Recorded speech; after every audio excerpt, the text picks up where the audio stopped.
Let's talk about Mike Coppinger telling us something that we already know and been talking about for months now. Sources: Oscar De La Hoya recently claimed his, quote, working relationship with Canelo is amazing, end quote, and that he plans to meet with Alvarez camp in Mexico to discuss his May 2nd fight. Mike Coppinger says, in fact, Canelo still isn't on speaking terms with Oscar. They communicate strictly through lawyers. Shit happens, man. Ah, man, damn. And this is obviously something that we know for a long time. This is something that we reported back in October, and Mike Coppinger's reporting and Lance Pugmire's reporting from Canelo asking Golden Boy to open the books, etc. Gary, thoughts on Oscar thinking that saying out loud publicly, as he probably should. I mean, just for a PR perspective, he probably should be out there saying, yeah, me and Canelo are great. If he went out there and said, yeah, me and Canelo are not talking, I think that would present a lot of issues from just a PR perspective.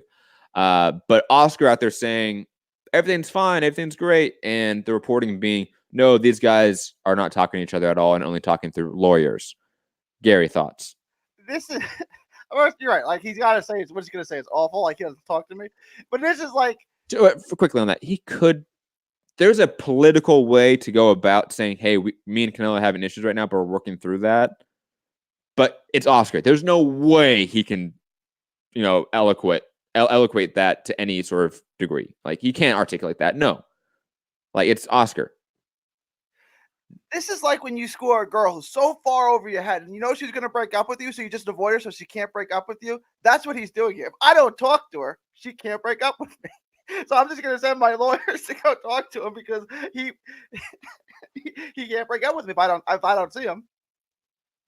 Like, I mean, he knows this is on the end. He knows he's not really... I don't want to... He's had a lot of personal issues. He's been in a lot of tough fights. I don't know if he has the capacity to do this anymore. I met him. I talked to him briefly at the Munguia fight. He repeats himself a lot. He shakes a lot. I don't know if he can still do this. And he knows if he loses Canelo, it's kind of over for him. He can't afford to lose Canelo right now. So, like, he's not going to try to rock the boat in any way. Or maybe he will because he doesn't care. I don't know.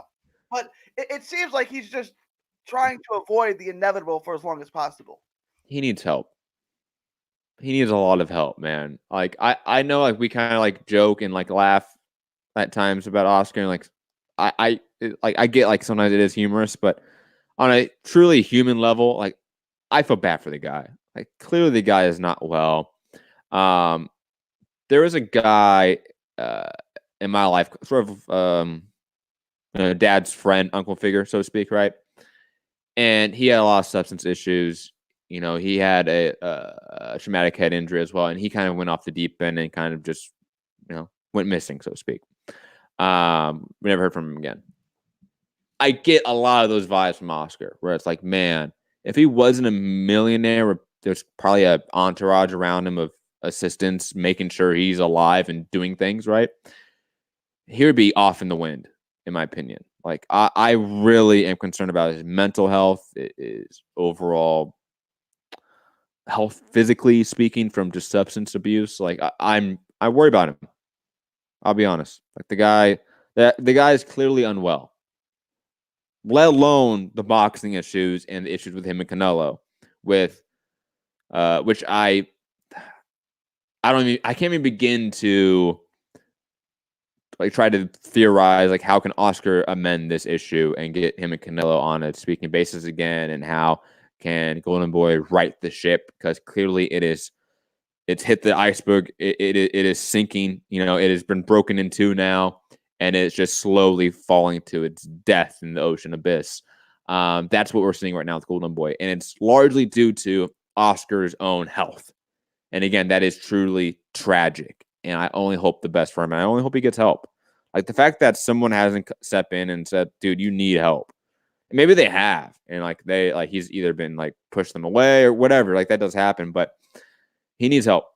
And, issues with the Canelo beside, I feel bad for the guy. Gary? How much do you think day-to-day influence does he have over Golden Boy? Do you think not much? I think Eric Gomez and what's the matchmaker's name? We always forget his name. Ortiz, right? It's Richard Ortiz. Yeah, Ortiz. We'll go with yeah. Roberto Ortiz. I was gonna say Robert Ortiz. Roberto Ortiz. That sounds right. Yeah. Sure. It might be Robert. I'm gonna add Roberto to give it a little spice. Okay. I think they run the day-to-day of the company, 1,000%. And also, I forget who some of his publicists are. They do a lot of work too. Like being at Golden Boy events. If you know his publicists, they are running around working for that company. I'm just wondering if Canelo bought himself out of that contract and he could fight, start start Canelo Promotions, and he's got to fight on the zone for the rest of that contract, but paid himself out of the Golden Boy contract, right? And whatever that was, that would be a big chunk of change. They pay Oscar off. Oscar, here, take this amount of millions, go away, and then me, Eric Gomez and Robert Ortiz, we're gonna run Golden Boy. I mean, you can still have your name on it and everything, but just basically sit in office and we'll run this. I mean, do you think like that's a better option for them? Because right now they're just sitting. Yeah.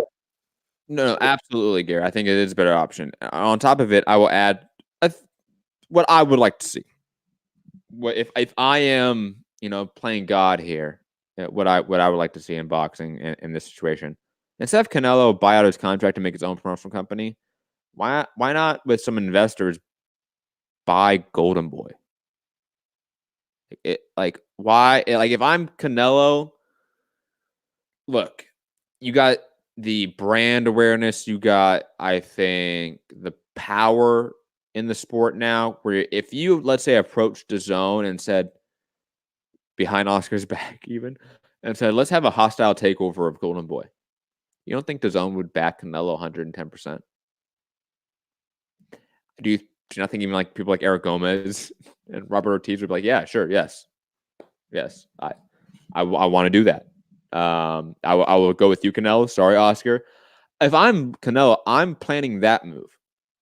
I'm buying out Golden Boy because it's probably not worth as much as I think it is, and probably what Oscar thinks it is. You know what I mean? Like, it's definitely not as worth as much as Top Rank is from the fight library perspective alone. I would. That's what I would be looking at, and that would be something that, in terms of Golden Boy's long-term future, that would make me think that all of a sudden Golden Boy can turn it around as a company. There's a new face in control of it, a new president, and it's Canelo Alvarez. The next generation of Golden Boy is now in charge of it. I would love that. Gary? Yeah, I mean, yeah, he's the one guy in boxing who would have the appeal and the money and the funds to what if Floyd won it? Dude, why would you? That's so messed up.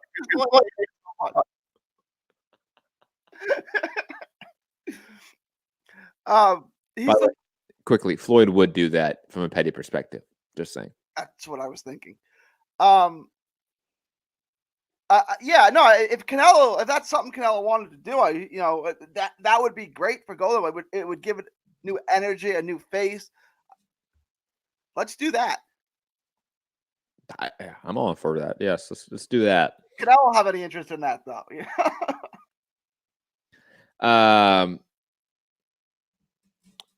Adrian Rihanna, dude, Golden Boy is Oscar. You guys never say Heyman stole Golden Boy's stock. Well, yeah, they did that because Oscar was in rehab at the time, man.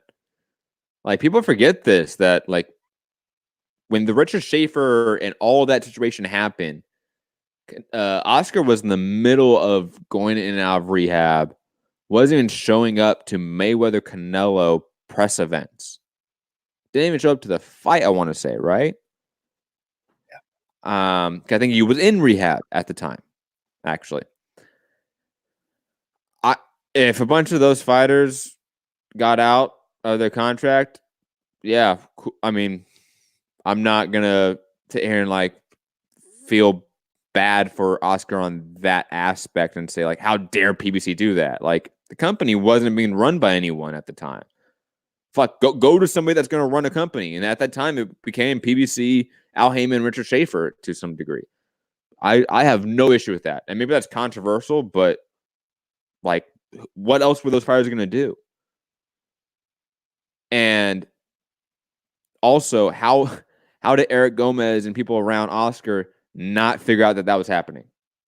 Like that's pure incompetence from everyone that's still at Golden Boy that allowed that to happen. So I don't really feel bad. And I'm also not going to like point fingers and like, go on a hill and say, how dare PBC do that? Like, fuck, who cares? On the long issues of boxing, that overnight sort of massacre of Golden Boy is not one of them. It's not one of the big issues in boxing, period. Gary, I don't know if you want to touch on that. Oh, no. We can...